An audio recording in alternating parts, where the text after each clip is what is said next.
Social media પર અત્યારે એક ન્યૂઝ વાયરલ થઈ રહ્યા છે કે ધોરણ 12 ગુજરાત બોર્ડનું જે પરિણામ છે એ સોમવારે એટલે કે 4 તારીખે રિલીઝ થશે અને ધોરણ 10 નું જે પરિણામ છે એ તમારું 6 તારીખે રિલીઝ થશે. પણ આ જે ડેટ્સ છે એના પર મારે થોડી હકીકત તમારી સામે મૂકવેલી છે. તમે ઘણા બધા ટીચર્સે તમને વિડીયો બનાવીને કહી દીધું હશે કે હવે આવી જવાનું છે, આમ છે તેમ છે, પણ મારી વાત બી તો સાંભળી લો.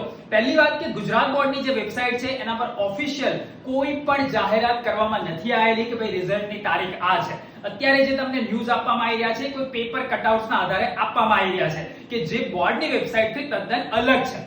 બીજી વાત કે બોર્ડની જે વેબસાઇટ છે અમારા સોર્સિસ દ્વારા અમને જાણવા મળેલું છે કે મેન્ટેનન્સ હેઠળ છે. હા, નેક્સ્ટ વીકમાં તમારા રિઝલ્ટ આવી શકે છે, પણ 4 તારીખે આવવાના ચાન્સીસ ઓછા છે. અને ત્રીજી વાત કે ભાઈ 4 તારીખે બંગાળની અંદર પણ ઇલેક્શન્સના રિઝલ્ટ છે. ઘણા બધી ઇલેક્શન્સના રિઝલ્ટ પણ એ દિવસે છે. એક નેશનલ લેવલની ઇવેન્ટ કહેવાય ઇલેક્શનનું રિઝલ્ટ ડિક્લેર થવું. તો એના બેસિસ પર બીજો જોવા જઈએ તો 4 તારીખે રિઝલ્ટ આવવાના ચાન્સીસ ઓછા છે. ઓફિશિયલ જાહેરાત થશે તો આપણું આ જે પેજ છે એને ફોલો કરી રાખજો. એના પર જરૂરથી સચોટ અને સાચી માહિતી તમને મળશે. TDY ને ફોલો કરતા રહેજો, વિકી સર પર ભરોસો રાખતા રહેજો. આવી જ તમને સાચી માહિતી હું તમને આપતો રહીશ.